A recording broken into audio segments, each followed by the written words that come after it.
So let's talk a little bit of Twitter trolls. How about that?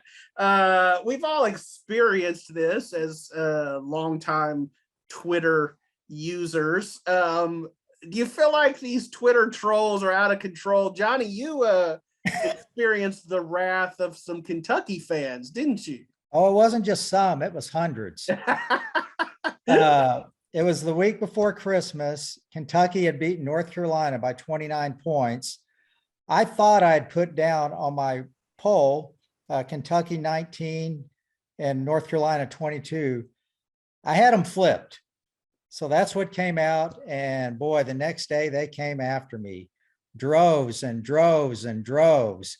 So I finally had to put a Twitter response. I said it was definitely a big oversight for me to pick North Carolina over Kentucky. I understand the passion of Kentucky fans.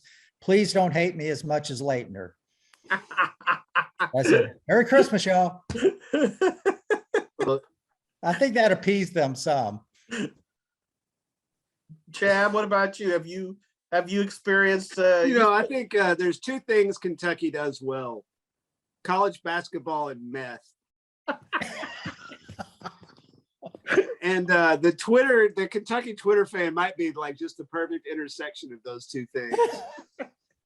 Oh my gosh. You just completely overlooked horse racing and went to meth.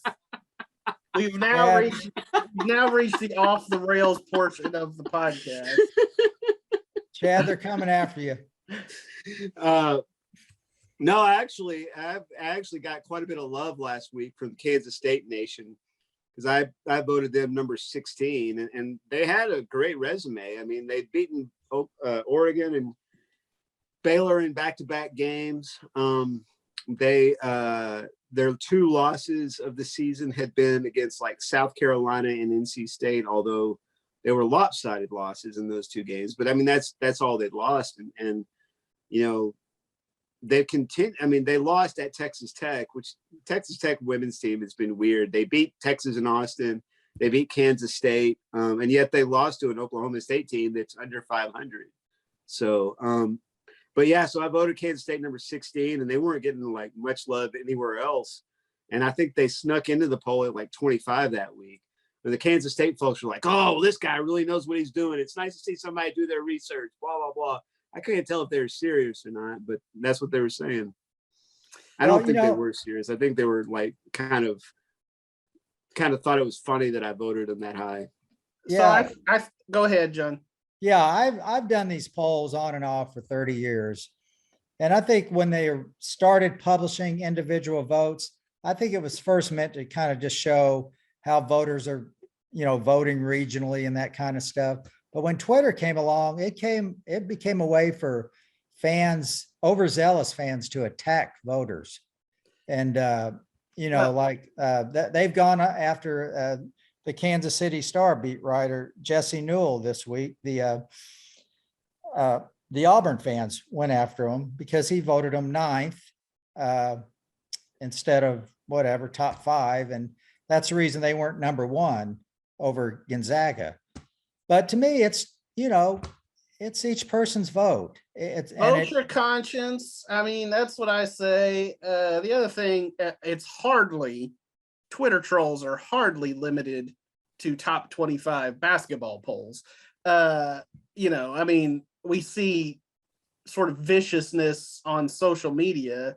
Again, it's not just limited to Twitter either. All over the place, and to the point where, I know a lot of women reporters have dealt with really nasty, ugly, sexist type behavior on Twitter. And that's where, it's crossing a line that people shouldn't just cross. I mean, but Brice, that's why I say complaining about people's behavior on Twitter is like complaining about how your burger is cooked at McDonald's. I like it. Well, the other thing I was going to say, because you're not coming to a place where it's known for good burgers, right. It's crappy burgers, it's crappy behavior. That's what Twitter is. No, there's a lot of truth to that. The other thing I was going to say, Chad, you may dispute this, but Okay. I'm gonna stand by it. I feel like I'm a little bit less sensitive than the two of you guys. Whereas, you know, if I remember the days that I was voting in the women's top 25 poll when I was on the women's beat, and I freaking loved it when they would come after me. I'd be like, you know, because you know me, I'm like ready for a fight just about each. I was going to you know? say, and I mean this as a total compliment, Brice. Of the three of us, you're the most likely to court confrontation. Yeah, that's fair. That's fair. It's also why Kim Mulkey and I didn't always get along.